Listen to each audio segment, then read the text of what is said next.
Eagles Entertainment. The journey to the draft is driven by AAA. AAA Roadside is their strong side. Make AAA a part of your game day today. AAA, go ahead. With the 25th pick in the NFL Draft, the Philadelphia Eagles select. You're listening to the Journey to the Draft podcast, driven by AAA.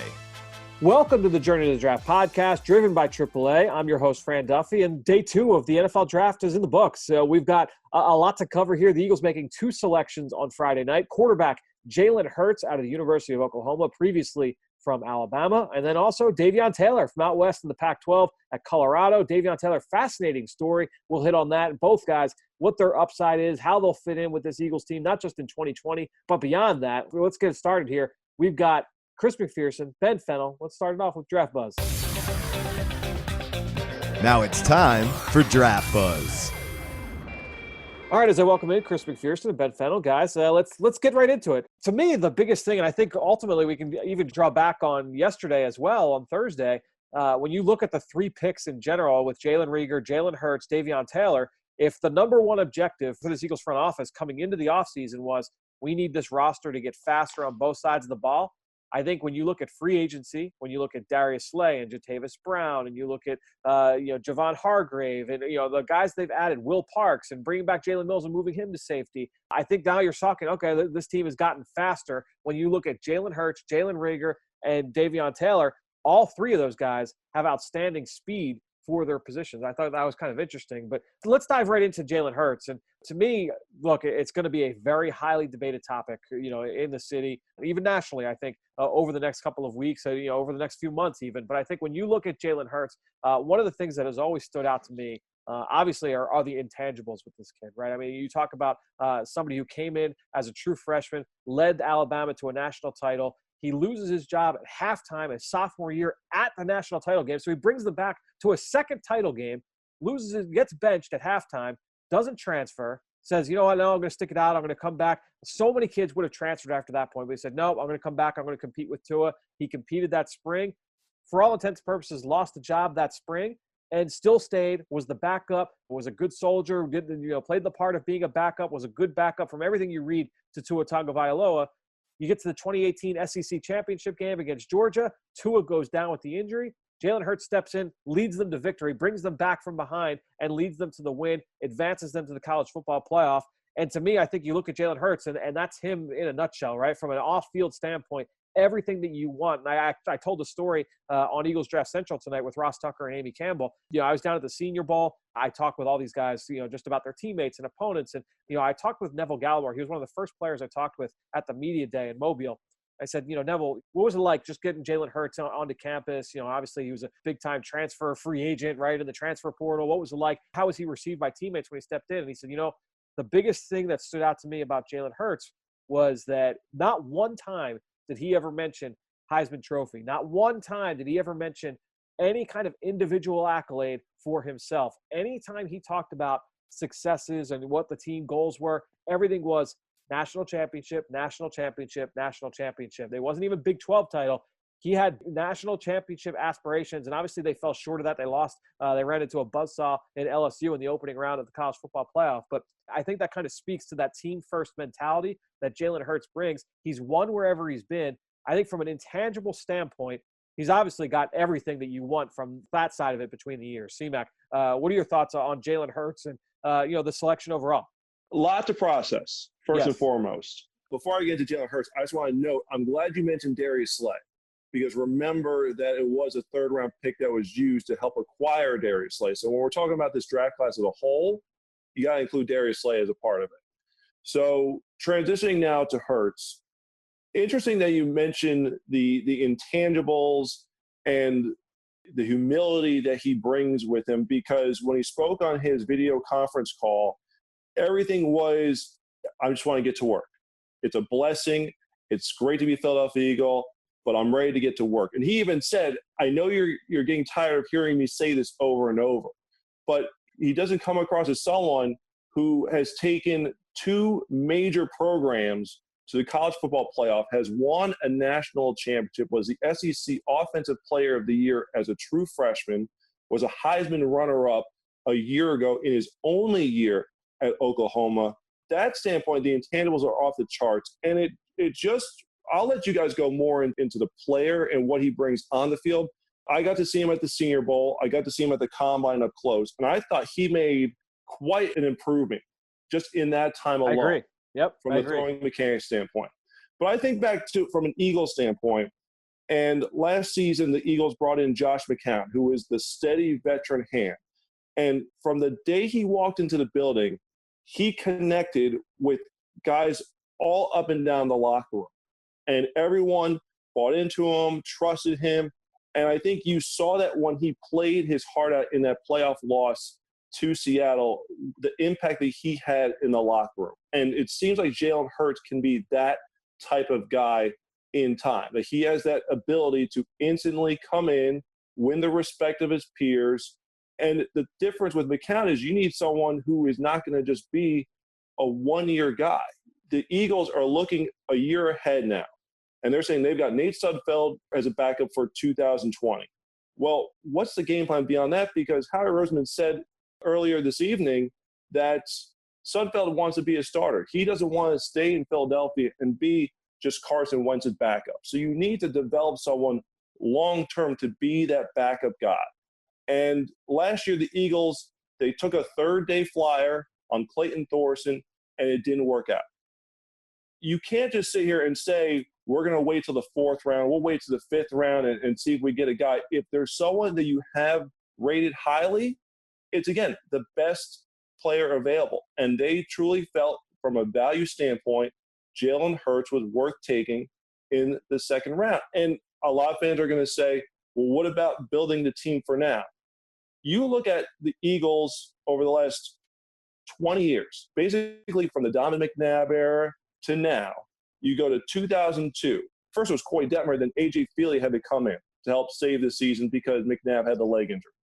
2005, you had a team coming off a Super Bowl. Your season was derailed because you didn't have a quality backup quarterback in place. Whereas in 2006, you got Jeff Garcia and made it to the second round of the playoffs. 2010, Michael Vick wasn't your starter on opening day. He was the backup, but he took the job, won comeback player of the year. But remember, he was the backup to begin the season. And then Nick Foles with the job that he's done going back to 2013. And then in the last 2 years, 2017 and 2018, the last 2 years he was in Philadelphia, helping the Eagles win the Super Bowl and helping the Eagles get to the second round of the playoffs. It's so important that you have strong depth at every single position. And yes, you have Carson Wentz. You have the franchise quarterback. Now, I think of the Green Bay Packers and how many opportunities they've lost because Aaron Rodgers got hurt, but they just didn't have a quality backup. So many teams, if they lose the starter, you're like, their season's over. The Eagles realize that they don't want that to happen no matter what the position is. And they also are looking to the future to say, we don't have a long-term young developmental quarterback in the pipeline, and the coaches and Howie Roseman and the personnel staff have to be excited to get someone with the talent of Jalen Hurts, but also the humility for someone who has gone through what he's gone through and to be able to bring that to the locker room.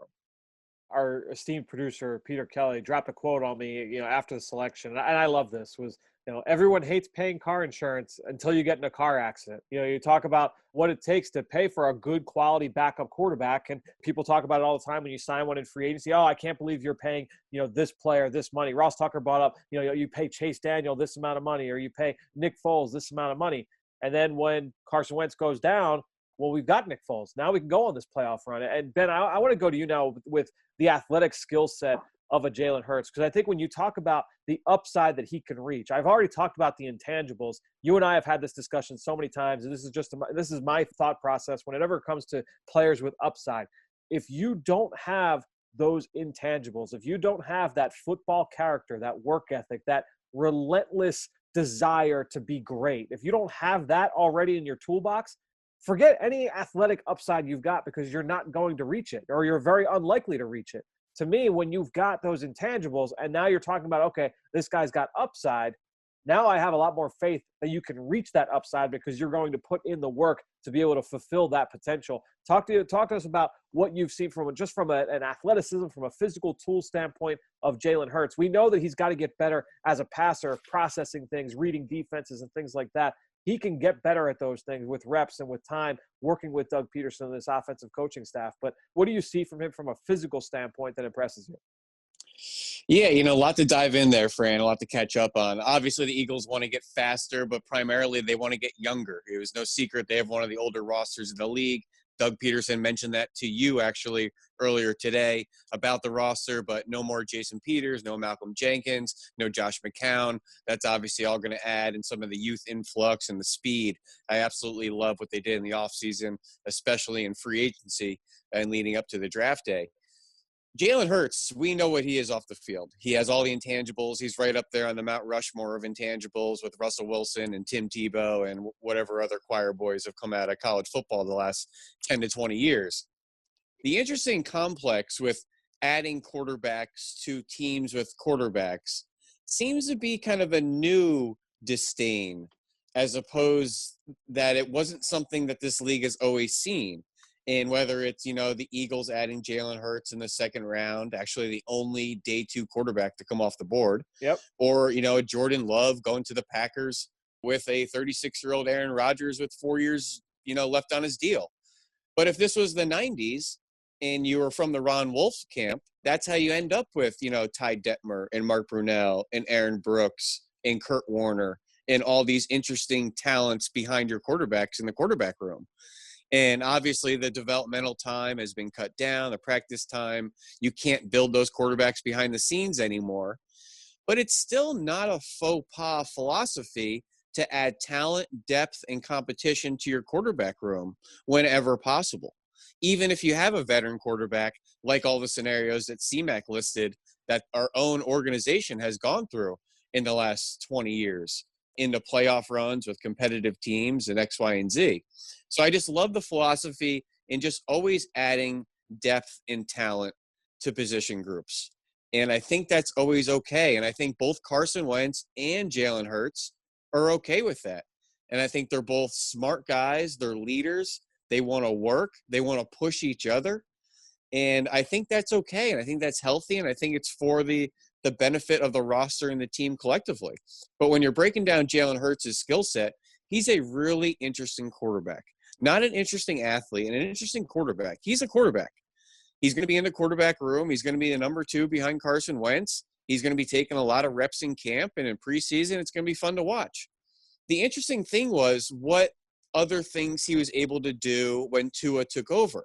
So you watched that semifinal game against Oklahoma when he was the backup to Tua 2 years ago, and they designed some jet sweeps to him.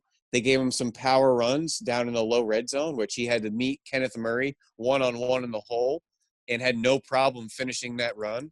And actually the jet sweep, I posted that on Twitter, and Josh Gaddis, who was the receivers coach, now the offensive coordinator at Michigan, replied and said that was really close to being a house call. If a receiver just made a block, it would have been a 60-yard touchdown or a 70-yard touchdown. He's a really, really dynamic quarterback with an interesting skill set, a dynamic dual-threat quarterback coming out of high school.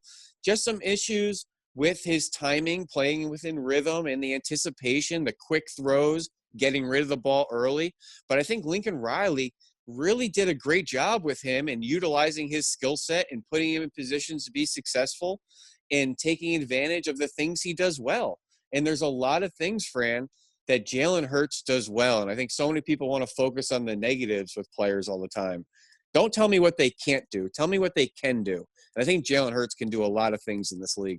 I think, honestly, to some podcasts that your friend of the show has been on the show numerous times, Daniel Jeremiah from NFL Network, has said numerous times this offseason, both he and Bucky Brooks have talked about Jalen Hurts and said, the difference between shooters and scorers in basketball, right? So if you're talking about Drew Brees and Tom Brady and Peyton Manning, those guys are shooters, right? They're your Steph Currys. But then you go to a guy like a Jalen Hurts, you go to a guy like a Lamar Jackson, you go to a guy like a Josh Allen. A lot of these young quarterbacks that are coming up now that have that ability to create yardage, Cam Newton early in his career before he started to break down physically, that have the ability to create they're scorers, right? They've got the ability to win in different ways. And I think when you look at Jalen Hurts, he certainly brings that skill set.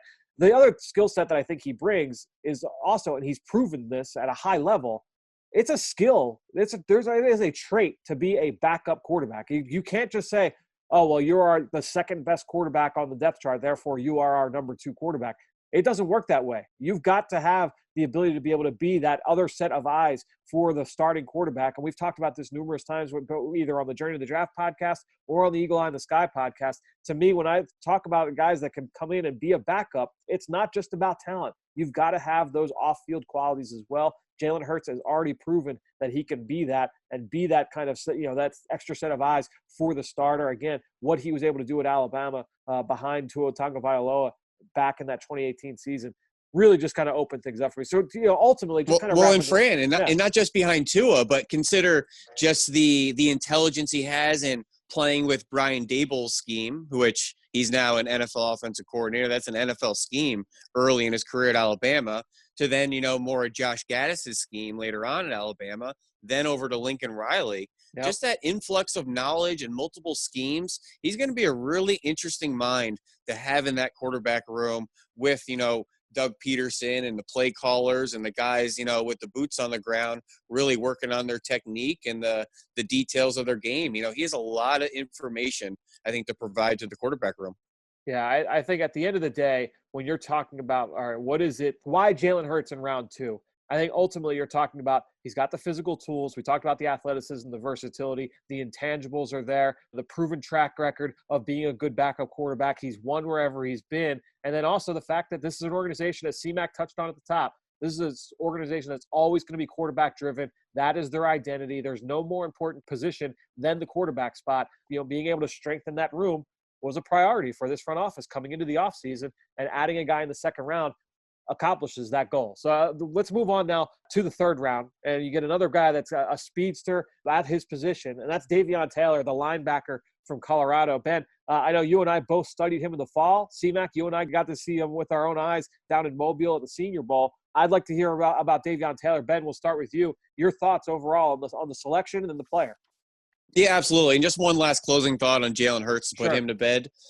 What Daniel Jeremiah wanted to do on the draft broadcast this year, which we weren't able to do, obviously, with the COVID-19, was he wanted to show Jalen Hurts scoring the touchdown late in the fourth quarter when he was a true freshman against Clemson.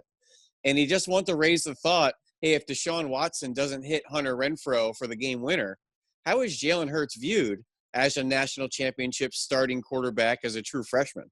So it's just kind of an interesting thought process that if Deshaun Watson wasn't such an assassin late in the fourth quarter in those championship games, I think the Jalen Hurts complex and narrative may be a little different in the public's eye. But anyways, moving over to the third round pick, Davion Taylor, linebacker, safety, track star from the University of Colorado. Really interesting story. But his on-the-field play is what's most interesting. And he just seemed, Fran, like a perfect Jim Schwartz kind of pick because he fits the mold of the Nate Gary, the safety linebacker, the Kamu Grugier-Hill, athletic defensive piece, where at the very, very least, he's ready to show up and be a core 4 special teamer in day one. And then let's see what else he can do on defense and in sub packages, and to use that athleticism and not just impressive speed, elite linebacker speed, not only on college, but on Sundays in the NFL. He is an impressive athlete that can get from point A to B in a hurry. The one issue, Fran, experience, but there's a big reason why he doesn't have that experience. Yeah, C-Mac, would you be able to take us through the backstory here with Davion Taylor?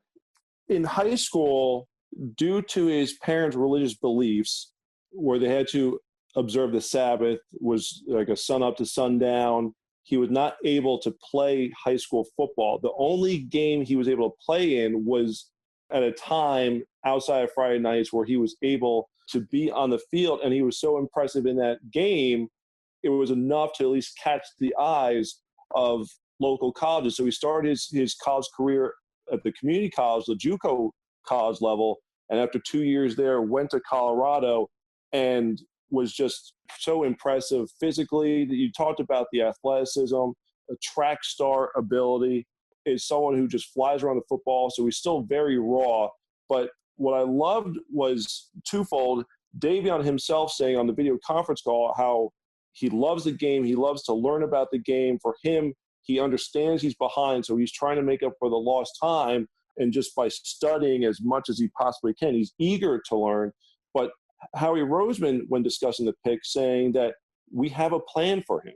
We envision a role for him. And that's so important that when you draft a player, that you're going to have a plan to implement him the right way, to take advantage of his skills, to take advantage of his talents, and to put him on a trajectory where if he develops, okay, you're envisioning, a quality starting linebacker. But to your point, Ben, at the very least, your floor is that he can go out there and play on special teams right off the bat. The interesting thing, C-Mac, is my comp for him was somebody that was recently an Eagle. And I was shocked when we got our hands on this player and I saw him in person, because he wasn't the person that he was in college or coming out of college. And that's linebacker Zach Brown out of North Carolina, who was massive when he showed up to the Eagles. I did not think he was that large. But coming out of high school in North Carolina, he was a 100-meter champ in high school. He ran track at North Carolina. He ran the 60 meters as a linebacker at 240, and he was on the track team. Zach Brown was a ridiculous athlete coming out. And that was my comp, more of the North Carolina Zach Brown rather than the 2019 Zach Brown, which he looks a little bit more heavy-legged and not quite that fleet-of-foot player, that track star that he was as a prospect as a young 20-something-year-old. But Davion Taylor's track background, in combination with his lack of experience, just a really intriguing prospect with an intriguing story with a whole lot of upside. I don't even know if I want to put him in the boomer bust category. He just has a lot to uncover, and I think his best football is ahead of him.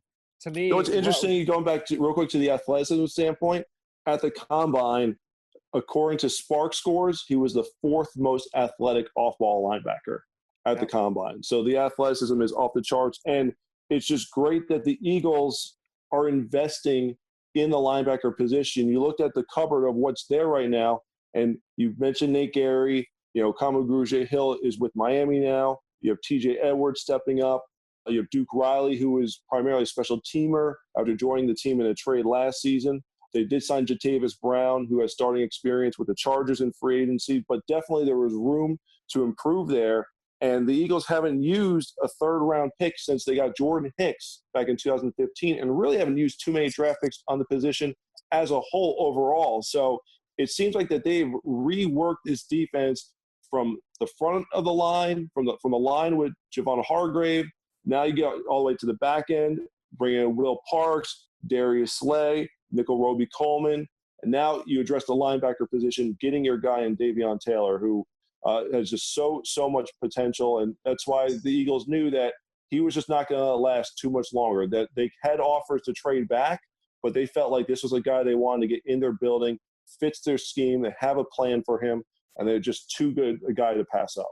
One of the points that Ross Tucker made, on Eagles Draft Central tonight was when you talk about Davion Taylor, and again, going back to that profile, he was raised Seventh-day Adventist, so, he did not participate in high school football games, but he practiced all week. So, all these guys, especially when you're young, you just kind of get through practice just to play the game. You want to play in the game. You want to play in the game. He practiced knowing that he was not going to play in the games, but just wanted to practice to play. Like, to me, like, that kind of speaks to how much the guy just loves the process of it. And so I thought that was a great point by Ross. And then when you just talk about quickly his track background, he ran track in high school. He played basketball in high school. He goes to the junior college level. He walks onto the track team there, runs track while he walks onto the football team and becomes a starter at the end of his freshman year for his junior college team. When he ends up at Colorado, he walks onto the track team there, runs a 10.5 in the 100-meter. That was the best time for Colorado in 5 years. And he just walked on and just ran it. And so I think that when you talk about his athletic upside, and going back to the point I made about Jalen Hurts, I spent some time with Davion down at the Senior Bowl. He was one of the guys I talked to at the media day too, and I spent a good amount of time with him because he gave some great answers. We talked about some of his teammates and guys he saw in the Pac-12, this, that, and the other. Just a great kid. And you hear all these things when Ross brings up the point about how much he's got to love practice and how much you have to love the game to be able to put yourself through that. Again, going back, well, if you've got these athletic gifts, you've got this upside, I want to see that you've got those intangibles. We're going through what we've seen, what we've got available to us. it seems like those intangibles are there. And so I love that about Davion Taylor as well. To me, again, going back to what I said at the top of the show, when you take in the fact that you've got all three of these selections, Jalen Reagor, Jalen Hurts, Davion Taylor, all three have speed, all three have intangibles. You have the feeling that they can work on their upside and reach that point that you feel like this is the potential that they bring to the table. It's a lot to be excited about. I know there are a lot of people that are up in arms about the pick of a quarterback in the second round. You can have those debates. When you look at Jalen Hurts and what he could be and what he is right now, I think that it does make sense. And if the organization has the faith in him, then what do? We say, okay, he's going to be the backup quarterback. And that's kind of how you view Jalen Hurts moving forward. But hey, last note on Davion Taylor there, Fran, if you don't mind. Just was reviewing his snap counts with PFF and his alignments. So his usage at Colorado varied from year to year in Mel Tucker's defense, very much a pro-style defense there. He played a lot of that hybrid safety linebacker position. But just when you have to break it down and actually log his positional usage, so he played 756 snaps this year. He had 10 snaps lined up at corner. He had 200 snaps on D-line, 250 in the box, another 294 out in the slot. So this is a guy that's played all over the defense with a really interesting athletic profile that I think Jim Schwartz is going to have a lot of fun working him into his sub-package pressure packages. Yeah, it's a really good point. Davion Taylor is a really, really fun player. If you haven't seen the highlights, make sure you go on to the Eagles social media channels. You can check out the highlights. You can kind of see the athletic specimen the Eagles selected there in the third round. Guys, only one more day. I love day 3 of the draft. It's honestly, it's my favorite day. And there's all the pomp and circumstance with day 1 and day 2. There's a ton of value, great players come off the board, through the 40s and 50s and 60s. I just love day 3. I love the aspect of day 3. You're trying to find guys that bring traits. You're trying to find guys that can fill specific roles. You got any favorites still on the board, Fran?